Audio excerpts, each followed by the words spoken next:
Haleluya.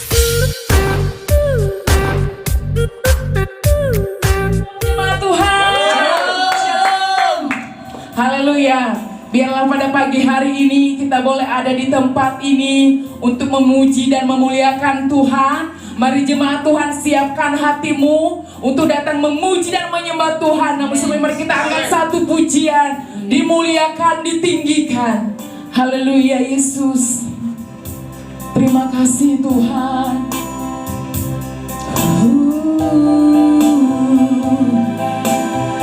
Haleluya Yesus. Haleluya. Mari kita sama-sama angkat pujian ini, dimuliakan, ditinggikan.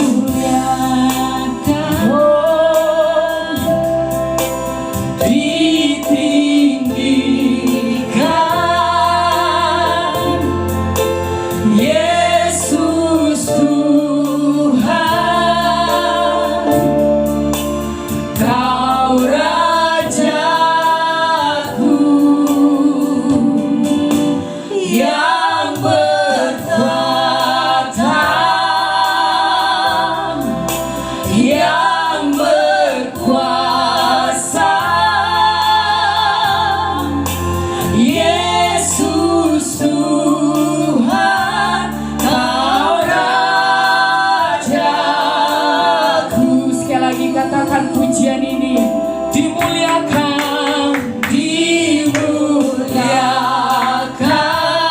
ditinggikan, ditinggikan. Yesus Tuhan, amin Tuhan. Kau Rajaku yang bertata, yang bertata, yang berkuasa. Yesus Tuhan, Kau Raja. Sekali lagi katakan pujian ini, dimuliakan, dimuliakan, ditinggikan. Yesus Tuhan, Yesus Tuhan, Kau Rajaku yang bertata, yang bertata, yang berkuasa. Yesus Tuhan, Kau Raja. Yesus Tuhan, Yesus Tuhan, Kau Raja. Sekali lagi katakan pujian ini, Yesus Tuhan, Yesus Tuhan, Kau Rajaku.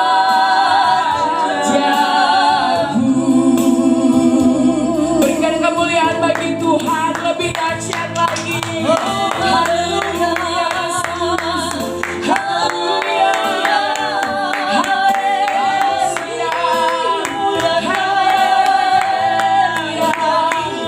Haleluya.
bersyukur Tuhan, punya Allah seperti Engkau Tuhan.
Terima kasih Tuhan Yesus. Terima kasih Tuhan. Haleluya Yesus. Haleluya Yesus. Tiba saatnya kita mau dengarkan firman Tuhan pada pagi hari ini. Mari jemaat Tuhan, siapkan hatimu. Kita haus karena firman Tuhan pada pagi hari ini. Ketika kita mendengarkan firman Tuhan pada pagi hari ini, kita dikuatkan, kita dipulihkan di dalam nama Tuhan Yesus Kristus. Namun sebelum mari kita angkat satu pujian. Ku menyembah Engkau Tuhan dalam roh dan kebenaran. Haleluya Yesus. Haleluya Yesus. Makasih Tuhan. Mari jemaat Tuhan, kita sama-sama angkat pujian ini.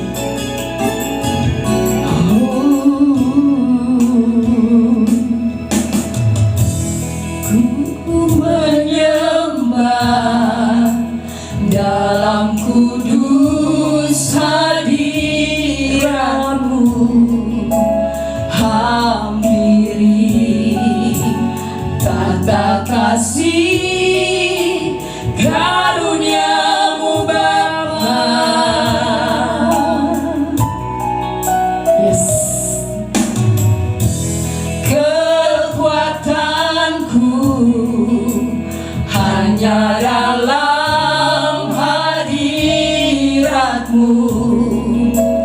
Yesusku, hanya Kaulah segalanya.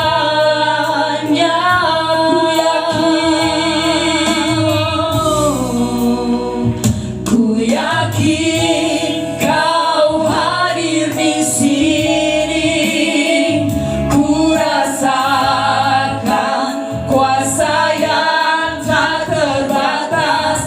Ku yakin Kau nyata di sini.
rasakan kuasa yang tak terbatas. Ku yakin Kau nyata di sini. Kemenangan terjadi di sini. Ku yakin Kau hadir di sini. Yes, haleluya. Ku rasakan kuasa yang tak terbatas. Ku yakin Kau nyata di sini. Kemenangan terjadi di sini. Kesembuhan terjadi di sini. Pemulihan terjadi di sini. Kemenangan. Kemenangan terjadi di sini. Haleluya Yesus. Haleluya. Haleluya Tuhan. Haleluya Yesus. Haleluya. Haleluya. Haleluya Yesus. Haleluya. Haleluya Yesus. Haleluya. Haleluya Yesus.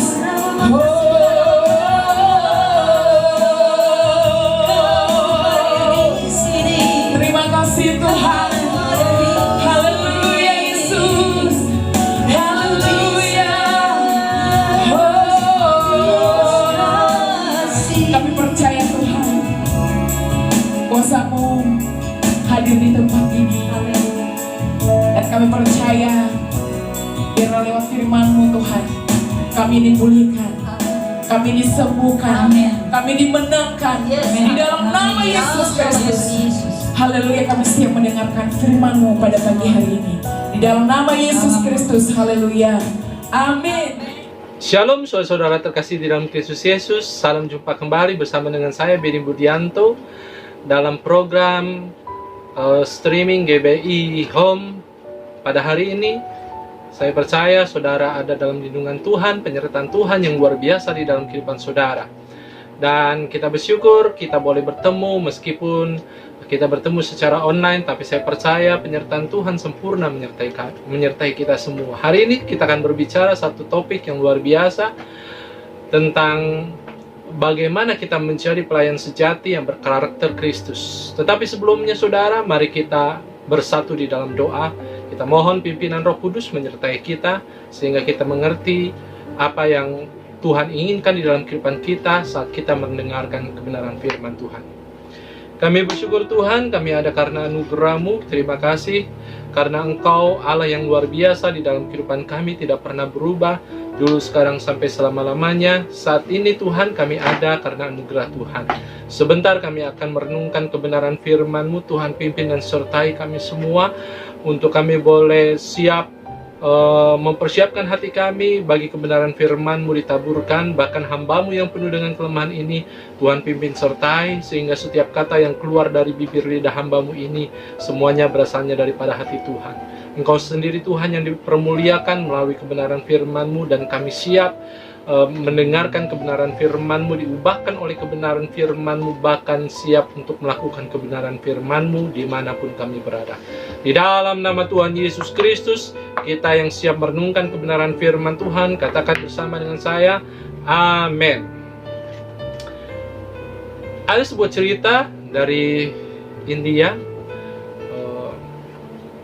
Seekor tikus suatu ketika bertemu dengan kucing, dan tikus ini merasa terintimidasi dan dia sangat ketakutan dengan kucing, sehingga tikus ini memiliki kerinduan untuk menjadi seekor kucing supaya dia tidak takut lagi dengan seekor kucing, dan dia menghampiri atau mengunjungi seorang penyihir.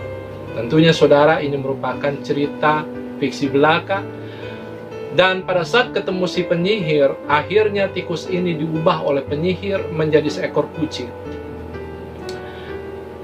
Dia tidak takut lagi dengan kucing, tetapi pada saat dia bertemu dengan seekor anjing, dia terintimidasi lagi dengan seekor anjing. Pada akhirnya, dia kembali lagi kepada si penyihir dan berkata, "Saya takut kepada anjing dan saya ingin supaya engkau mengubah saya menjadi seekor anjing." Setelah itu si penyihir mengubah kucing itu menjadi seekor anjing, dan betul saudara, dia sudah tidak takut lagi dengan seekor anjing. Pada akhirnya tikus yang sudah berubah menjadi seekor anjing ini, dia kembali bertemu dengan binatang yang membuat dia takut dan terintimidasi, yaitu seekor harimau. Dia sangat takut sehingga dia memutuskan untuk bertemu dengan penyihir yang dulu membantu dia menyihir dari tikus menjadi kucing, dari kucing menjadi harimau, dan dia ingin menjadi seekor harimau sehingga tidak ada yang ia takuti lagi. Akhirnya si penyihir pun mengubah tikus yang sudah menjadi anjing ini menjadi seekor harimau.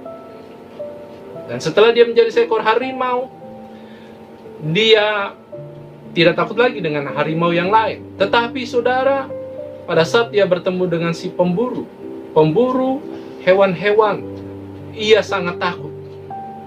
Ia sangat takut, dan lagi-lagi dia memutuskan untuk bertemu si penyihir. Dia meminta untuk sekian kalinya supaya dia mengubah dirinya menjadi seorang pemburu. Tetapi penyihir ini tidak mau lagi. Dia katakan, "Aku tidak mau membantu engkau lagi." Karena apa?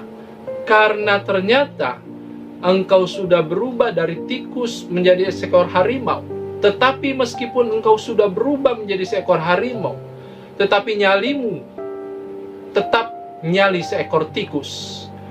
Saudara, kadangkala kita tidak menyadari siapa diri kita. Kadangkala kita terfokus pada diri kita sendiri, dan silakannya saudara, kita tidak menyadari siapa kita, dan kita bertingkah laku tidak seperti yang seharusnya kita lakukan. Kita adalah orang-orang percaya. Firman Tuhan berkata di dalam Roma 6 ayat 18, "Kamu telah dimerdekakan dari dosa dan menjadi hamba kebenaran." Siapakah saudara? Siapakah saya? Siapakah saudara? Kita adalah orang-orang yang telah ditebus dan dimerdekakan oleh Yesus dari dosa, dan kita menjadi hamba kebenaran. Hamba kebenaran artinya kita adalah orang-orang yang harus merefleksikan kebenaran Tuhan di dalam kehidupan kita. Tetapi kadangkala kita sudah percaya kepada Kristus, kita lupa daratan. Kita tidak menjadi hamba kebenaran, bahkan kita tetap menjadi hamba dosa. Padahal sesungguhnya kebenaran Kristus harusnya menjadi sesuatu yang terpancar dalam kehidupan kita. Kita adalah hamba kebenaran, dan Kristus adalah sumber kebenaran itu sendiri. Artinya kita adalah hamba Tuhan. Firman Tuhan berkata di dalam Yohanes 14 ayat 6, "Akulah jalan dan kebenaran dan hidup, dan tidak ada seorang pun yang datang kepada Bapa kalau tidak melalui aku." Firman ini jelas dikatakan bahwa akulah, Yesuslah kebenaran. Sehingga tatkala kita dimerdekakan dari dosa, kita adalah hamba kebenaran, hamba Tuhan. Jadi saudara, tatkala kita percaya kepada Kristus, saudara dan saya bukan sekedar orang biasa. Kita adalah hamba-hamba Tuhan. Dan harus kita sadari kadangkala kita melakukan hal-hal yang tidak seperti status kita sebagai hamba Tuhan. Harusnya hamba Tuhan adalah orang-orang yang terpanggil untuk melakukan kehendak Bapa di surga. Karena orang-orang yang percaya kepada Kristus adalah orang-orang yang telah diubahkan menjadi pribadi yang berbeda. Hamba Tuhan, hamba yang harus melakukan apa yang Tuhan inginkan di dalam kehidupan kita. Semua orang yang percaya kepada Yesus adalah hamba Tuhan.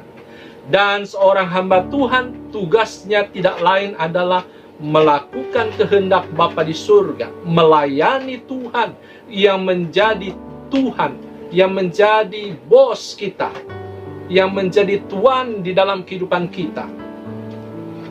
Sehingga yang disebut hamba Tuhan bukan hanya orang yang berkhotbah di atas mimbar, bukan hanya orang yang berdoa bagi orang yang sakit, tetapi hamba Tuhan itu adalah orang-orang yang menyadari dirinya adalah pribadi yang sudah dimerdekakan dari dosa, menjadi pribadi yang bebas dari dosa dan menjadi hamba kebenaran itu sendiri.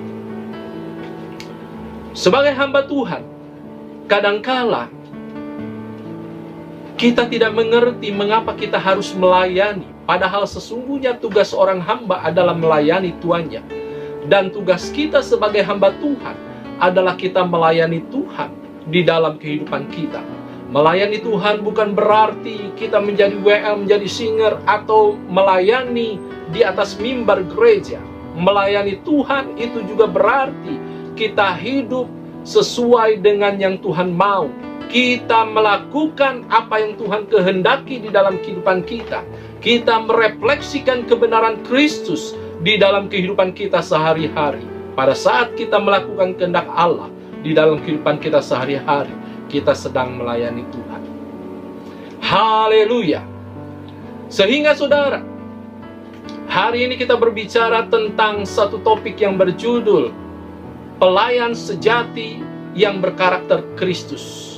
Saudara dan saya adalah seorang hamba Tuhan yang terpanggil untuk melayani Tuhan di dalam kehidupan kita sehari-hari. Pelayanan yang kita kerjakan harusnya pelayanan yang berkenan kepada Tuhan. Dan pelayanan yang berkenan kepada Tuhan adalah pelayanan yang dilakukan oleh pelayan sejati yang berkarakter Kristus. Saudara, jangan heran kalau kita melihat banyak orang secara beragama, beraktivitas rohani. Mereka rajin setiap minggu datang ke gereja. Mereka rajin melakukan hal-hal yang berhubungan dengan pekerjaan rohani. Tetapi pada kenyataannya di dalam kehidupan sehari-hari, mereka melakukan hal-hal yang tidak berkenan kepada Tuhan. Itu berarti mereka hanya melakukan rutinitas belaka sebagai pelayan Tuhan. Tetapi sesungguhnya mereka belum menjadi pelayan Tuhan yang sejati di dalam kehidupan mereka. Saudara-saudara, pelayan Tuhan sejati harus merefleksikan Kristus di dalam kehidupan mereka sehari-hari. Bukan hanya pada hari Minggu pada saat mereka melayani mimbar gereja, tetapi di hari-hari selanjutnya mereka pun merefleksikan Kristus sebagai Tuhan di dalam hidup mereka melalui kehidupan mereka sehari-hari. Sehingga seorang pelayan sejati harus memiliki karakter Kristus di dalam dirinya. Karena apa saudara? Karena karakter Kristus menjadikan seseorang sebagai pelayan yang sejati. Artinya, sebagai pelayan yang benar-benar berkenan kepada Tuhan. Pertanyaannya saudara, mengapa kita harus memiliki karakter Kristus? Mengapa sebagai pelayan sejati kita harus berkarakter Kristus di dalam hidup kita? Yang pertama, kita mengerti bahwa kita adalah ciptaan baru di dalam Kristus, sehingga yang lama sudah berlalu. Artinya, karakter lama kita yang tercemar dengan dosa harusnya berganti dengan karakter Kristus yang semakin hari semakin diubahkan. Seperti Kristus hidup, kita harus hidup. Sehingga, jawaban mengapa kita harus memiliki karakter Kristus yang pertama, karena kita adalah ciptaan baru di dalam Kristus. Yang kedua, karena ada Roh Kudus di dalam diri kita. Setiap orang yang percaya kepada Kristus, di dalam dirinya ada Roh Allah, Roh Kudus yang ada di dalam diri setiap orang percaya. Tetapi tidak setiap orang percaya dipimpin dan dituntun oleh Roh Kudus. Perlu kerelaan supaya Roh Kudus itu memimpin hidup kita hari lepas hari, sehingga Roh Kudus itu mengubah kita menjadi pribadi yang tidak sama lagi, menjadi pribadi yang berkarakter Kristus di dalam hidup kita. Jadi penting artinya saudara, poin yang kedua, mengapa kita harus memiliki karakter Kristus? Karena Roh Kudus ada di dalam diri kita. Roh Kudus yang memampukan kita memiliki karakter Kristus di dalam hidup kita. Kita harus hidup seperti Kristus telah hidup. Itu jawaban yang ketiga, mengapa kita harus memiliki karakter Kristus. Karena tujuan kita bukan hanya kita menyenangkan diri kita, tetapi tujuan kita adalah melakukan kehendak Bapa di surga. Dan bagaimana kita dapat melakukan kehendak Bapa di surga kalau kita tidak memiliki hidup seperti Kristus telah hidup. Keteladan kita bukan orang lain, bukan pribadi lain, tetapi teladan hidup kita adalah Kristus. Karena Kristus teladan hidup kita, sehingga karakter Kristus itu harus kita miliki di dalam kehidupan kita. Dan yang terakhir, mengapa kita harus memiliki karakter Kristus? Karena kita dapat menjadi pelayan yang sejati pada saat kita memiliki karakter Kristus di dalam hidup kita. Haleluya. Barang siapa mengatakan bahwa ia ada di dalam Dia, ia wajib hidup sama seperti Kristus telah hidup. 1 Yohanes 2 ayat 6 berkata seperti itu. Sehingga saudara, kalau saudara berkata saudara ada di dalam Kristus, saudara harus memiliki karakter Kristus di dalam hidup kita, di dalam hidup saudara. Mari kita renungkan kebenaran firman Tuhan lebih jauh. Bagaimana caranya kita dapat menjadi pelayan sejati yang berkarakter Kristus. Kita buka di dalam 1 Korintus 3 ayat 5-15. Kebenaran firman Tuhan saya akan bacakan buat saudara. 1 Korintus 3 ayat 5-15. Jadi apakah Apolos, apakah Paulus pelayan-pelayan Tuhan yang olehnya kamu menjadi percaya, masing-masing menurut jalan yang diberikan Tuhan kepadanya? Ada menanam, aku menanam, Apolos menyiram, tetapi Allah yang memberikan pertumbuhan. Karena itu yang penting bukanlah yang menanam atau yang menyiram, melainkan Allah yang memberi pertumbuhan. Baik yang menanam maupun yang menyiram adalah sama, dan masing-masing akan menerima upahnya sesuai dengan pekerjaannya sendiri. Karena kami adalah kawan sekerja Allah, kamu adalah ladang Allah, bangunan Allah. Sesuai dengan kasih karunia Allah yang dianugerahkan kepadaku, aku sebagai ahli bangunan yang cakap telah meletakkan dasar, dan orang lain membangun terus di atasnya.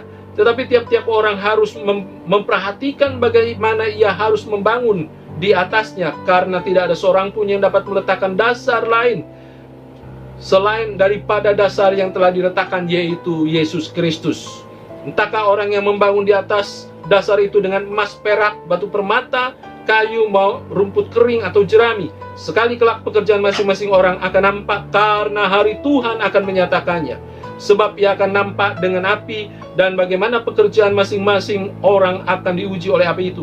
Jika pekerjaan yang dibangun seseorang tak uji, ia mendapat upah.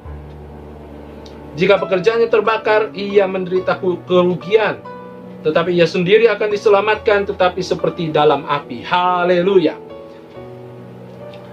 Saudara, kita melihat di sini satu kebenaran firman Tuhan. Surat ini ditulis oleh Paulus untuk jemaat Korintus. Surat pertama Korintus ini ditulis sebagai reaksi Paulus apa yang terjadi di dalam jemaat di Korintus. Saudara, kalau saudara melihat di dalam jemaat Korintus ini, awal-awalnya saudara, ayat-ayat awal, di pasal awal, di situ dilihat bagaimana orang-orang di Korintus adalah orang-orang yang memiliki banyak pengetahuan, yang memiliki banyak karunia. Tetapi di situ Paulus menegur jemaat Korintus. Karena apa? Jemaat ini ternyata memiliki kerohanian yang tidak berubah. Jemaat ini bahkan memiliki kedewasaan rohani yang tidak bertumbuh, sehingga ada perselisihan di antara mereka, sehingga ada jurang pemisah antara satu orang dengan yang lainnya, antara kelompok yang satu dengan kelompok yang lain. Dan Paulus menegur mereka, membuat surat Korintus yang pertama ini kepada jemaat di Korintus. Seperti ayat-ayat yang sudah kita baca, ini merupakan surat yang ditulis Paulus sebagai jawaban atas situasi kondisi yang terjadi di dalam jemaat Korintus. Tetapi melalui kebenaran firman Tuhan yang sudah kita baca, kita akan merenungkan satu kebenaran firman Tuhan yang membuat kita mengerti ternyata kita harus menjadi pelayan sejati yang memiliki karakter Kristus. Pelayan sejati yang berkarakter Kristus adalah pelayan sejati yang berkenan kepada Bapa di surga. Ada 3 hal yang harus kita lakukan agar dapat menjadi pelayan sejati yang berkarakter Kristus. Melalui dasar kebenaran firman ini, kita akan merenungkan kebenaran firman Tuhan. Poin yang pertama, Untuk dapat menjadi pelayan yang sejati, yang berkarakter Kristus, kita harus hidup dalam kerendahan hati. Yang pertama adalah hidup dalam kerendahan hati. Firman Tuhan dikatakan di dalam ayat yang kelima yang sudah kita baca, jadi apakah Paulus pelayan-pelayan Tuhan yang olehnya kamu menjadi percaya? Masing-masing menurut jalan yang diberikan Tuhan kepadanya. Aku menanam, Apolos menyiram, tetapi Allah yang memberi pertumbuhan. Karena itu yang terpenting, yang penting bukanlah yang menanam atau yang menyiram, melainkan Allah yang memberi pertumbuhan. Saudara, Paulus menegaskan melalui surat yang pertama kepada jemaat di Korintus bahwa yang terpenting adalah bukan Apolos, bukan juga Paulus, tetapi yang terpenting adalah Tuhan yang memberikan pertumbuhan di dalam kehidupan jemaat di Korintus. Ini menandakan Paulus ingin berkata kepada jemaat di Korintus untuk mereka memiliki hidup di dalam kerendahan hati.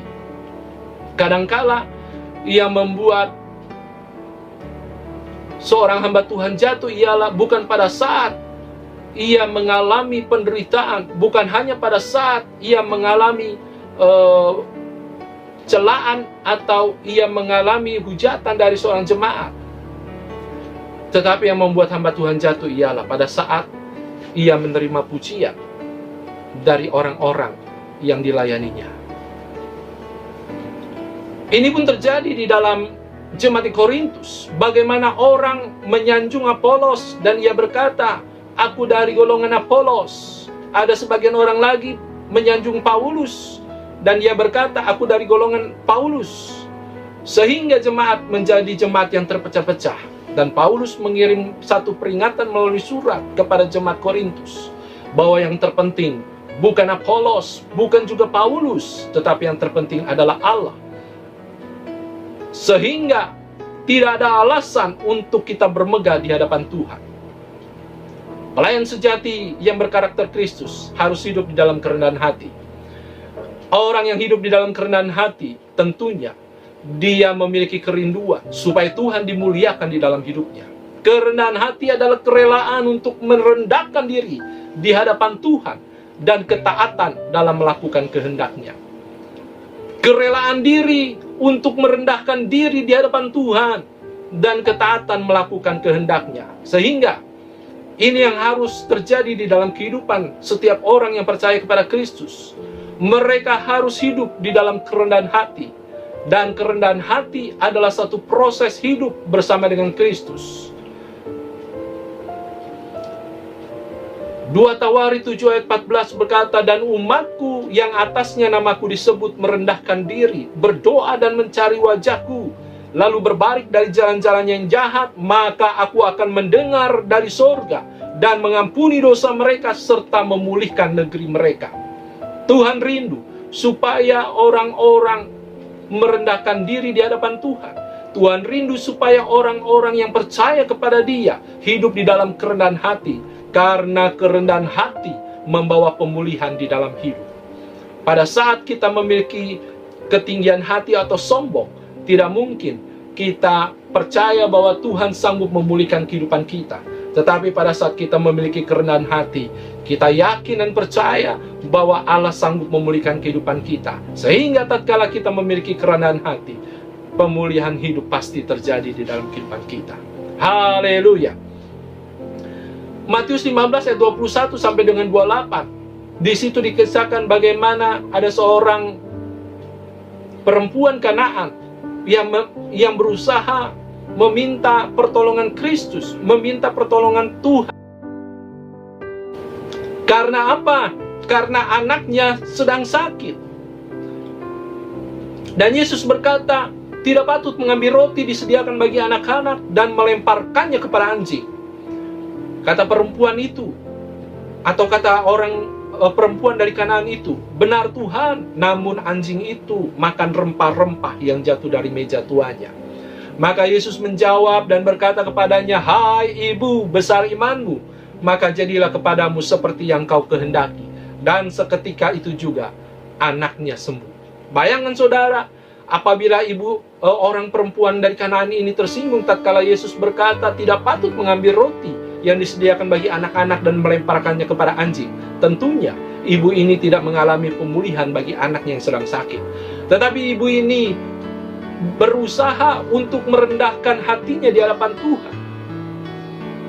Dan pada saat ia merendahkan hati di hadapan Tuhan, pemulihan terjadi bagi anaknya yang sedang sakit. Kerendahan hati memulihkan kehidupan. Pada saat kita memiliki kerendahan hati, pada saat itu Tuhan memulihkan kehidupan kita. Saudara, seseorang tidak akan pernah belajar apapun jika ia tidak belajar merendahkan diri terlebih dahulu. Kadang-kala banyak orang yang berkata, aku sudah hidup di dalam kerendahan hati. Tetapi sesungguhnya dia seperti sebulir padi yang menunduk tetapi ada di atas bukit yang tinggi. Artinya sesungguhnya dia masih memiliki kesombongan di dalam dirinya. Jadilah orang-orang yang tulus, memiliki kerendahan hati, karena kita percaya kita tidak dapat berbuat apa-apa tanpa Tuhan. Kita tidak dapat melakukan apa-apa tanpa pertolongan Tuhan. Sehingga perlu untuk kita merendahkan hati kita di hadapan Tuhan. Orang yang rendah hati dapat mengembangkan potensi bagi kemuliaan Bapa. Kita adalah orang-orang yang berpotensi melakukan hal-hal yang luar biasa di dalam Tuhan. Bahkan Yesus sendiri berkata di dalam Yohanes, engkau akan melakukan hal-hal yang besar seperti yang aku lakukan, bahkan lebih besar dari yang pernah aku lakukan. Artinya orang-orang percaya memiliki potensi yang luar biasa dipakai Tuhan, karena ada Roh Kudus di dalam kehidupan setiap kita yang percaya kepada Dia. Tetapi yang menghambat orang percaya untuk melakukan hal yang luar biasa bagi Tuhan adalah ia tidak memiliki kerendahan hati, sehingga Roh Kudus tidak dapat bekerja leluasa melalui hidupnya, dan ia tidak dapat melakukan hal yang luar biasa bagi kemuliaan nama Tuhan. Jadilah orang yang memiliki kerendahan hati, karena dengan kerendahan hati kita dapat mengembangkan potensi di dalam Kristus, dan kita dapat melakukan hal yang luar biasa bersama dengan Kristus. Saudara lihat di sini di dalam perikop yang sudah kita baca, di dalam 1 Korintus 3 ayat 5-15 ini, bagaimana jemaat di Korintus mengalami perpecahan di dalam jemaat ini. Karena apa? Karena mereka tidak memiliki kerendahan hati. Mereka mengagung-agungkan Apolos, mengagung-agungkan Paulus. Artinya mereka tidak memiliki kerendahan hati seorang akan yang lain. Karena sejatinya saudara, pada saat dalam satu komunitas ada kerendahan hati, maka kesatuan hati akan tercipta di dalam komunitas tersebut. Orang yang hidup dalam kerendahan hati dapat membangun hubungan antara satu dengan yang lain. Gereja akan menjadi kuat tatkala jemaat di dalamnya orang-orang yang hidup di dalam kerendahan hati, sehingga menjadi pelayan sejati yang berkarakter Kristus adalah orang-orang yang hidup dalam kerendahan hati. Poin yang kedua, pelayan sejati yang berkarakter Kristus adalah pribadi yang menjadi dewasa di dalam Kristus.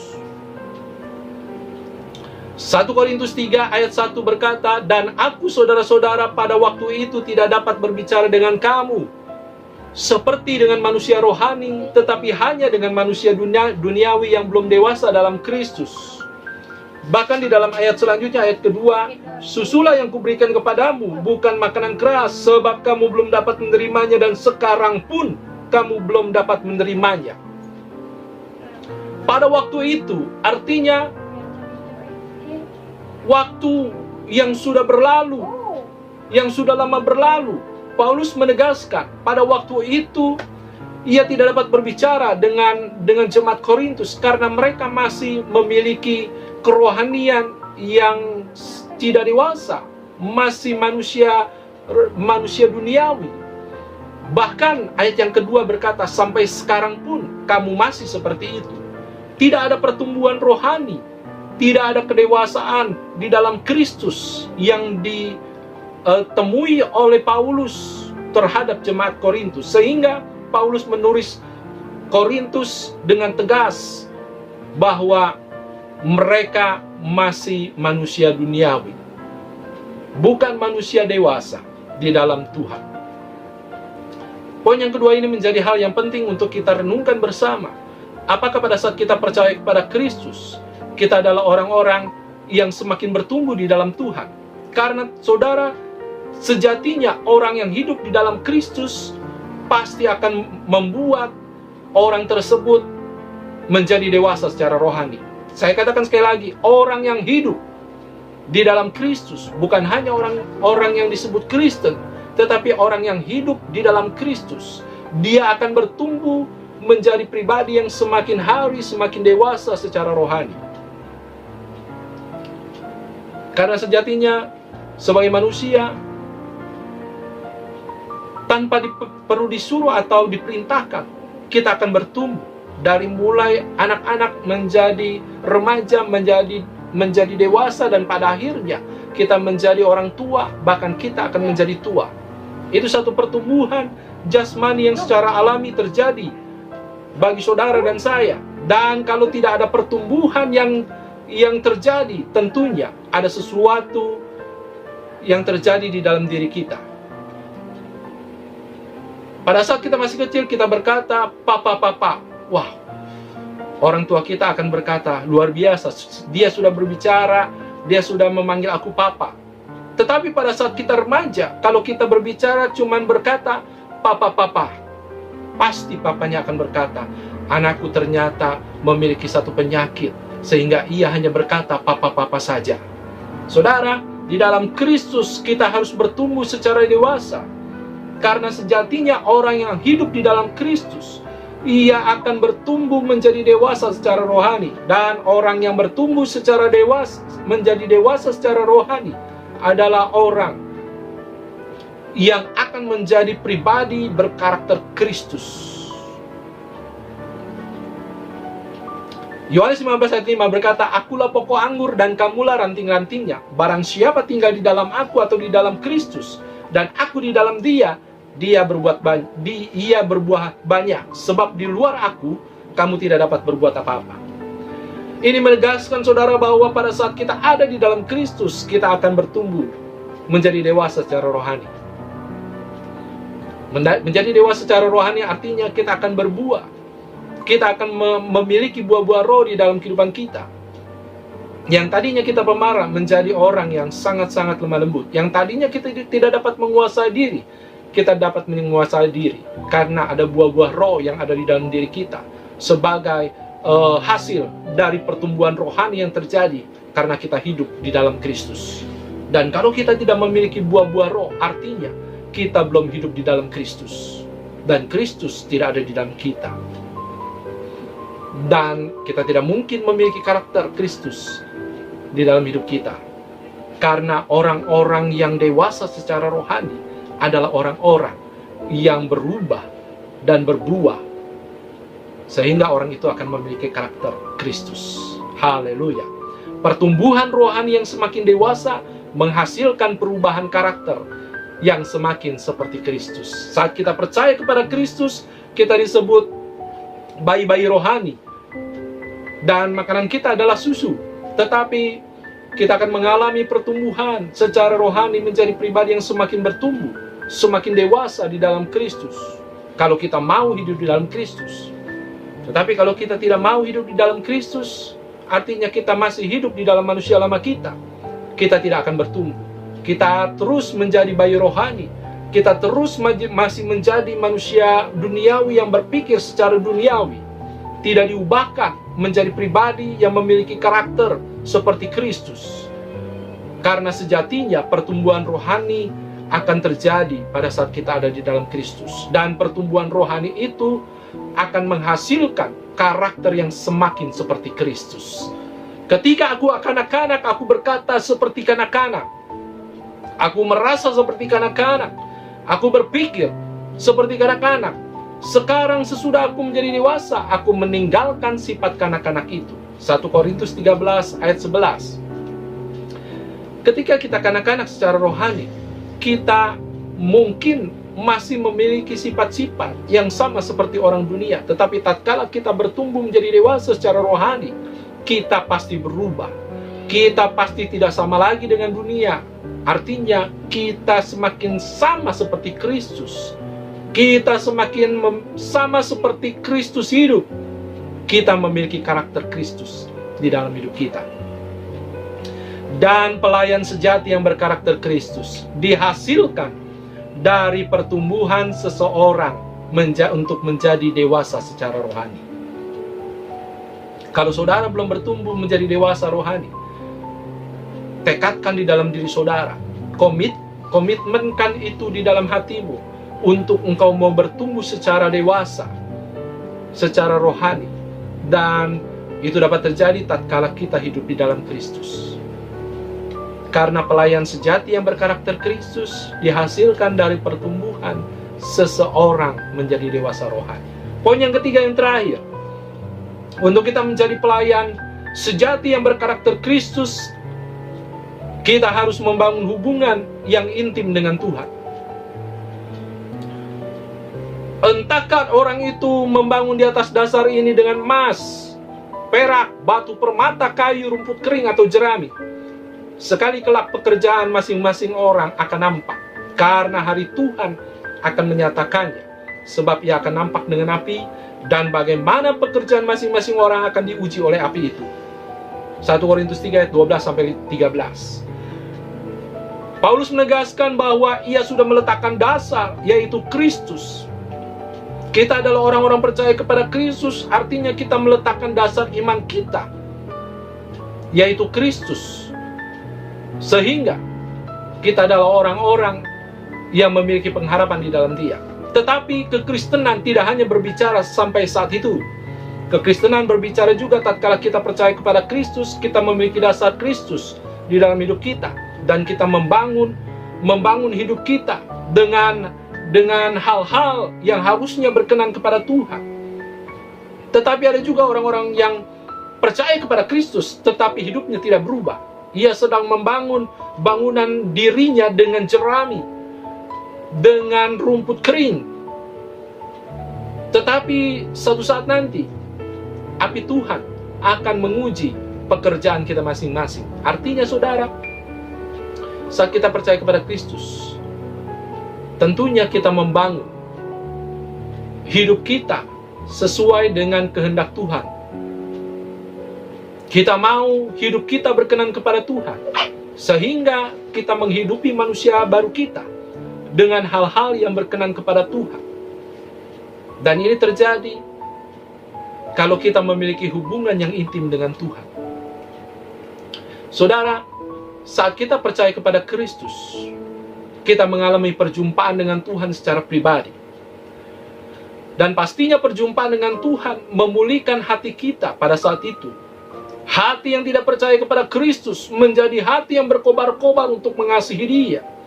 Menjadi hati yang berkobar-kobar untuk melakukan sesuatu bagi kemuliaan nama Tuhan. Tetapi perjalanan hidup kita tidak hanya sampai saat itu.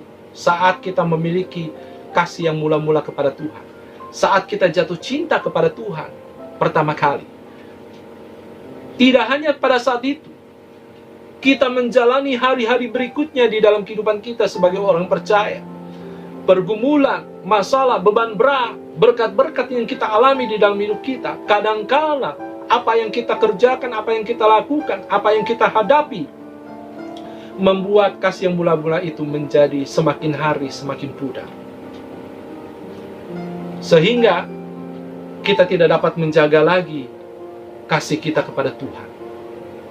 Diperlukan hubungan yang semakin intim bersama dengan Bapa di surga, supaya hidup kita tetap berkenan kepada Tuhan. Sehingga saudara, saat kita percaya kepada Kristus, saat kita mengalami cinta yang mula-mula, saat itu juga kita memiliki hubungan yang luar biasa intim bersama dengan Tuhan. Sepertinya Tuhan itu ada di dekat kita, bahkan di dalam hati kita. Dan itu harus kita jaga, supaya kita bukan hanya menjadi bayi rohani, tetapi bertumbuh menjadi pribadi yang dewasa secara rohani. Harus membangun hubungan yang intim bersama dengan Tuhan di dalam hidup kita, karena itu adalah kekuatan kita menghadapi pergumulan, masalah, beban berat di dalam hidup kita. Dan kadangkala yang menjadi hal yang tragis, saudara, seorang yang sudah terlibat di dalam pelayanan tidak pernah mengalami perjumpaan dengan Tuhan secara pribadi, sehingga pelayanan yang dikerjakan hanya sebatas rutinitas belaka. Harusnya seorang pelayan Tuhan sudah mengalami perjumpaan secara pribadi dengan Tuhan, dan perjumpaan itu membuat ia semakin hari semakin intim bersama dengan Tuhan. Karena saudara, pelayan sejati harusnya membuka jalan bagi orang-orang yang dilayaninya mengalami perjumpaan dengan Tuhan secara pribadi. Dan itu terjadi tatkala pelayan itu sudah mengalami perjumpaan dengan Tuhan secara pribadi, dan dia memiliki hubungan yang intim terus bersama dengan Tuhan. Bagaimana mungkin kita dapat berkata kepada orang yang kita layani bahwa Tuhan itu adalah Bapa yang baik kalau kita tidak pernah mengalami kebaikan Bapa di dalam hidup kita? Bagaimana mungkin kita berkata kepada orang yang kita layani bahwa dia adalah Tuhan yang mendengar setiap cerita air mata kita, padahal kita tidak pernah menjumpai dia di dalam doa kita sehari-hari? Ini yang harus kita kerjakan sebagai pribadi yang percaya bahwa Tuhan memanggil kita bukan hanya sebagai orang yang percaya kepada dia, tetapi Tuhan juga memanggil kita sebagai orang yang terpanggil menjadi pelayan sejati yang berkarakter Kristus. Kita harus membuka jalan bagi orang lain mengalami perjumpaan dengan Tuhan. Dan itu terjadi kalau kita sudah memiliki hubungan yang intim bersama dengan Tuhan. Karena kita tidak mau menjadi pribadi seperti ahli-ahli Taurat dan orang-orang Farisi. Matius 23 ayat 13 berkata, "Celakalah kamu, hai ahli-ahli Taurat dan orang-orang Farisi. Hai kamu orang-orang munafik, karena kamu menutup pintu-pintu kerajaan sorga di depan orang, sebab kamu sendiri tidak masuk dan kamu merintangi mereka yang berusaha untuk masuk." Kita tidak mau menjadi pribadi yang seperti ahli Taurat dan orang Farisi, yang hanya berbicara tentang Tuhan, Tuhan, Tuhan, tetapi kehidupan mereka tidak mencerminkan menjadi pribadi yang sudah diubahkan oleh Tuhan. Kita mau menjadi pribadi yang dapat membuat orang lain mengalami perjumpaan dengan Tuhan, mengalami hubungan yang intim dengan Tuhan. Dan itu terjadi tatkala kita juga sudah mengalami perjumpaan dengan Tuhan secara pribadi dan mengalami hubungan yang intim bersama dengan Tuhan di dalam kehidupan kita. Sehingga pelayan sejati harus mendorong orang lain menjalani proses sampai akhirnya karakter Kristus ada di dalam diri mereka. Saudara, pelayan sejati harus mendorong dirinya dan orang lain yang ia layani untuk menjalani proses di dalam kehidupan sampai akhirnya dirinya dan orang lain memiliki karakter Kristus di dalam kehidupan saudara dan saya. Sehingga perkataan Paulus yang mengatakan, "Hidupku bukan aku lagi, tetapi Kristus yang ada di dalamku," menjadi perkataan kita secara pribadi. Kita dapat berkata bahwa hidup kita bukan aku lagi, tetapi Kristus yang hidup di dalam aku. Life like Jesus. Orang yang dapat berkata bahwa hidupnya bukan hidup dia lagi, tetapi Kristus yang hidup di dalam dia, adalah orang yang telah mengubah pribadinya menjadi pribadi yang seperti Kristus. Artinya orang itu memiliki karakter seperti Kristus. Biar kiranya kebenaran firman Tuhan ini memberikan pengertian kepada kita. Poin yang ketiga, bahwa karakter Kristus itu dihasilkan dari hubungan yang intim dengan Tuhan. Saya percaya saudara mau menjadi pelayan sejati yang berkarakter Kristus. Berbicara pelayan sejati yang berkarakter Kristus, bukan hanya orang-orang yang beraktivitas secara gereja, bukan hanya orang-orang yang melayani Tuhan setiap hari Minggu, tetapi berbicara tentang pelayan sejati yang berkarakter Kristus adalah orang-orang yang percaya kepada Kristus dan mengubah hidupnya menjadi pribadi yang berbeda dengan dunia, menjadi pribadi yang semakin hari serupa dengan Kristus, memiliki karakter yang berbeda dengan dunia, dan memiliki karakter seperti Kristus. Sehingga dengan demikian, hidup kita berarti bagi orang lain, hidup kita berkenan kepada Tuhan. Ada 3 poin yang kita renungkan hari ini melalui kebenaran firman Tuhan untuk kita menjadi pelayan sejati yang berkarakter Kristus. Poin yang pertama, kita harus memiliki hidup yang di dalamnya ada kerendahan hati. Hidup dalam kerendahan hati. Karena dengan cara itu Tuhan pasti memakai kita sebagai pribadi yang luar biasa di dalam Dia. Hidup dalam kerendahan hati. Yang kedua, untuk kita memiliki menjadi pribadi sejati yang berkarakter Kristus, kita harus menjadi dewasa dalam Kristus. Saudara harus terus bertumbuh di dalam Kristus, menjadi pribadi yang semakin serupa dengan Kristus, yang semakin berbeda dengan dunia. Ini yang menjadi kita, menjadi pribadi yang luar biasa di dalam Kristus, menjadi dewasa di dalam Kristus. Dan pada akhirnya yang ketiga, untuk kita menjadi pribadi sejati yang berkarakter Kristus, kita harus terus memiliki hubungan yang intim dengan Tuhan. Karena dengan hubungan yang intim dengan Tuhan, maka karakter Kristus akan dinyatakan di dalam hidup kita. Jadilah pribadi-pribadi yang terus berubah di dalam Kristus, menjadi pribadi yang semakin seperti Dia. Karena untuk itulah kita dipanggil menjadi percaya, menjadi pribadi yang seperti Kristus. Amin buat firman Tuhan. Terima kasih Bapak atas kebenaran firman Tuhan yang sederhana yang kami sudah renungkan Tuhan. Kami rindu biar kiranya Roh Kudus terus bekerja di dalam kehidupan setiap pribadi lepas pribadi, kehidupan setiap jemaat-Mu, dimanapun mereka berada. Tuhan lawat mereka, berikan kekuatan kepada mereka untuk mereka memiliki kerinduan, memiliki komitmen menjadi pribadi yang berkarakter Kristus. Karena dengan cara itu mereka dapat menjadi pelayan sejati yang berkarakter Kristus. Terima kasih Bapa atas kebenaran firman. Ini doa ucapan syukur kami di dalam nama Tuhan Yesus. Kita yang sudah diberkati Tuhan katakan bersama, amin. Amin. Terima kasih saudara atas waktu yang sudah saudara luangkan untuk kita bersama-sama merenungkan kebenaran firman Tuhan. Tuhan Yesus memberkati. Amin.